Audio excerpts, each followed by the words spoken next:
those comments deserve a little bit of context here. The Warriors, they were sitting pretty, right, entering November 23rd. They were 12-3 on the season. That was good enough for the top spot in the Western Conference. But then the bottom kind of fell out, right? They're now 12th in the Western Conference with a record below 500 after going 7-17 in their last 24 games.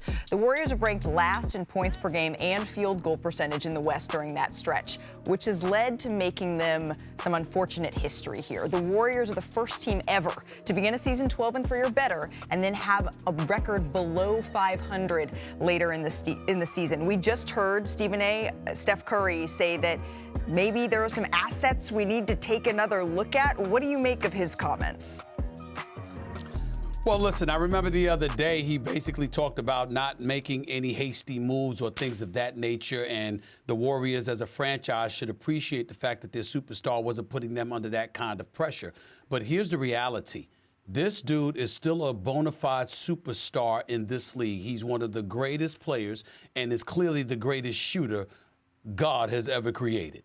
And when you consider what he brings to the table, you don't sit back wasting his greatness by saying, you know what, we want to be average. You have to go for it. Even if you do have 4 championships and 6 NBA Finals appearances, you have to go for it because his skill set, his greatness demands that you don't stand still.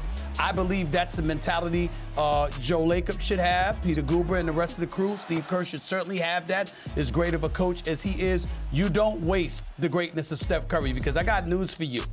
You can't plan on having another one of those ever in life again. Right. You don't waste it. Never. And when I talked to Steph a couple of weeks ago, he acknowledged to me kind of for the first time that he felt like, okay, maybe this ride, it could be a little closer to ending. I don't think in the context of the Warriors we talk enough about the Jonathan Kuminga injury and how much that hurt the Golden State team. You know, on January 4th, he got hurt. They've been 1-4 since then. And he was someone we were talking about. Could they trade? Could they make a move here? Tonight, the Golden State Warriors, they're in action against the Timberwolves. So that brings us to our boosted performance, brought to you by ESPN Bet Sportsbook. Anthony Edwards on the other side of this matchup, Stephen A., really stepped it up in 2025. After averaging just over 20 points in December, his first game in January, Ant has put up 33 points a game since January 2nd. So, Chiney, how exactly has he been able to do it? Look, the key has been Anthony Edwards, in particularly how he deals with adversity. I want you guys to look at this number. He is the most blitzed, the most trapped, the most doubled guard and actual player in the NBA. 86.5% of the time, he sees a help defender on his drives. Now, early in the month, early in January, he was really frustrated with this fact and with this stat. Take a listen. It's not how I want to play, of course. I mean, I'm only 23. I don't want to just be passing the ball all night. You feel me? I got to figure out a way to get myself involved in the offense by not letting the double team take me out. So I'm going to figure it out. Yeah, let me tell you something. He absolutely has figured it out. When you're dealing with traps and blitzes, a lot of times coaches say attack the hip. He does that on this play, and all he sees is the rim. It's almost like he sees red. Once he gets by you on the outside, he knows he's ferocious on the inside. He leads the NBA in made threes, but he's gone back to his bread and butter. Here, again, blows by one, turns around. He sees a wall of defense. 2, 3 players, it doesn't matter. 2 plays and 1 son. Anthony Edwards has shifted from just shooting threes to now attacking downhill. How good has he been when it comes to drives from December 2nd to January 2nd? 12 drives. After January 2nd, he's up that to almost 17 and is generating almost 11 points from such plays. So he said he's going to figure out, and he did exactly that. Mike Wilbon is here with us. Mr. Wilbon, I understand you had a conversation with Paul George just about the state of this 76ers team. What did he tell you? And I'm curious if you agree with the Stars' assessment. Well, Malika, there's only one topic. You're talking about the state of the 76ers and his health, right? And I did talk to Paul really last night as well before the game against Oklahoma City here. And it wasn't an obligatory optimism from Paul. And you know, we've all talked to Paul a million times and certainly enjoyed spending time with him last year during the playoffs, during the finals, when he was making his decision to come here. And you're looking at him there warming up just a couple of minutes ago, trying to make the decision if he could go tonight. And what I'm talking about, the optimism, which seems very real, is that he feels, and people around the team do too, that if they can get, if they can get Mr. Embiid and keep Mr. Maxey on the court, and Paul can join them as well, and if all three of them are out there for a sustained period of time, that they can look the way they want to. 7-3 in the 10 games they've played together, 6-1 in the games they've started and finished when they've walked into the ring and out of the ring together, and that's a tiny sample size. And Malika, I'll remind you, but I know you're aware of this.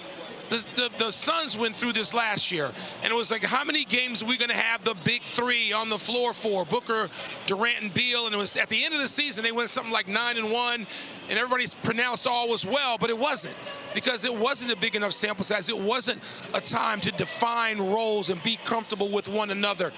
And the Sixers, if they don't get out there fairly soon, are going to face that same sort of situation. How much can they play? And when they are out there, how long can they play? And is that sustainable when you get closer to the playoffs? So it's all still wrapped up in one word: health. Yeah. Again, optimism. And that was just in the conversation with Paul. We're talking. And I'm hoping that he's going to be able to go tonight. I guess we're going to find out shortly. Yeah, he's going to be able to go. We just heard Michael Wilbon. He will be in the starting lineup for this one. But you point to the Suns. You can point to the Brooklyn Nets' big three before that. And now, unfortunately, Philadelphia appears to be sort of falling into that trend. Thank you so much for that insight, and enjoy the game. I want to give everyone just a little bit more into what Mike is talking about in terms of the Sixers need to start now. They need to win right now, because they have a really, really difficult schedule here coming up over the next 4 weeks. It started really last night with that loss to the Thunder. Schedule gods, brutal back-to-back, by the way.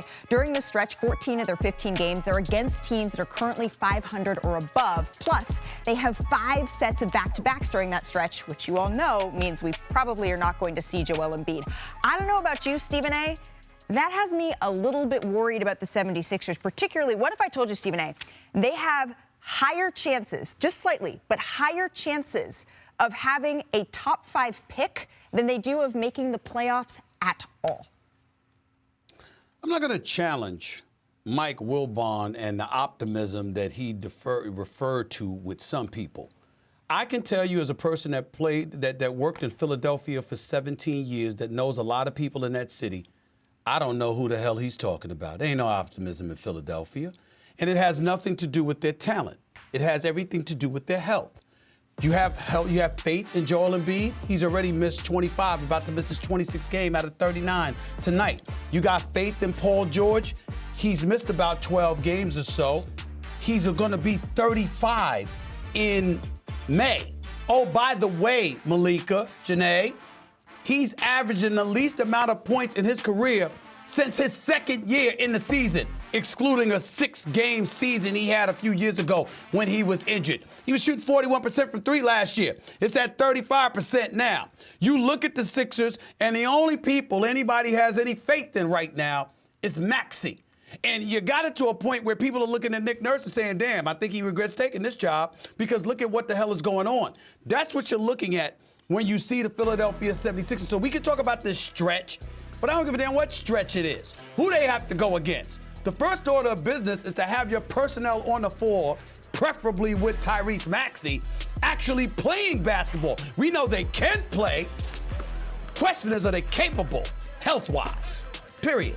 Stephen A., this is the most important stretch that will determine probably the future of Philly that's happening right now, because by design, they had the goal of rolling out Joel Embiid on the second half of the season. He's not playing back-to-backs, and seeing like, all right, we'll have PG and we'll have Tyrese, but then that plan went kaput when a number of their stars were unavailable. So if they don't push out of 11th in the East right now, then it's going to be trouble times moving forward, and this next stretch of 3 weeks will determine the direction of the franchise. Usually January is too early. Yeah, go ahead, Stephen A. I say, you know the thing that's depressing about it? Right now, they're the 11th seed, right? And so as the 11th seed, that means you got to participate. I mean, you got to squeeze in there and get to the 10th. And then you got to really play in, okay? So those are extra games. And we worry about these dudes getting hurt going to the bathroom. Usually, that's how bad it is. And remember, their pick is top 6 protected. And January is usually too early to start talking about that, but it may not be for this team, unfortunately. More good basketball coming to you Friday right here on ESPN. You can see our matchups. We'll get you started with NBA Countdown. NBA